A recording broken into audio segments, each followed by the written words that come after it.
அடிதடி கட்ட பஞ்சாயத்து ஆரம்பமானது. ஊரில் நடமாட முடியாது என்றால் அதற்கு அர்த்தம் என்ன? திமுக கட்சியோடு சேர்ந்து திமுகவுடைய ஓட்டு வாங்கி ஜெயித்துவிட்டு திமுக எதிர்த்து நின்ன விஜயுடன் சேர்ந்து குத்தாட்டம் கும்மாளம் போடும் விடுதலை சிறுத்தை கட்சியினர். விஜய் பற்றி பேசினால் விடுதலை சிறுத்தை கட்சி கோட்டி என்கிற கோவிந்தனுக்கு கோபம் பொங்குது.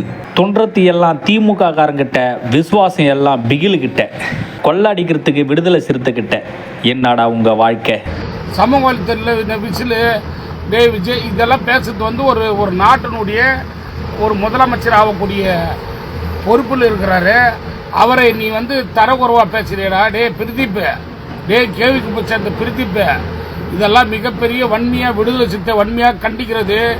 சமூக வலைத்தளத்தில் இது மாதிரி பேச்சுக்களை எல்லாம் நீ நிறுத்திக் கொள்ளு. இந்த மாதிரி தவறுதலாக பேசினீங்கன்னா விடுதலை சிறுத்தைகள் வேடிக்கை பார்த்து கொண்டு இருக்காது. இது மிகவும் உன்னை எச்சரிக்கிறோம். விஜய் பற்றி பேசினார் விடுதலை சிறுத்தை பாரத நாட்டு பிரதமர் நரேந்திர மோடி பற்றி விடுதலை சிறுத்தை கட்சியினர் தமிழகத்தில் தரைக்குறைவாக பேசியது ஒன்று.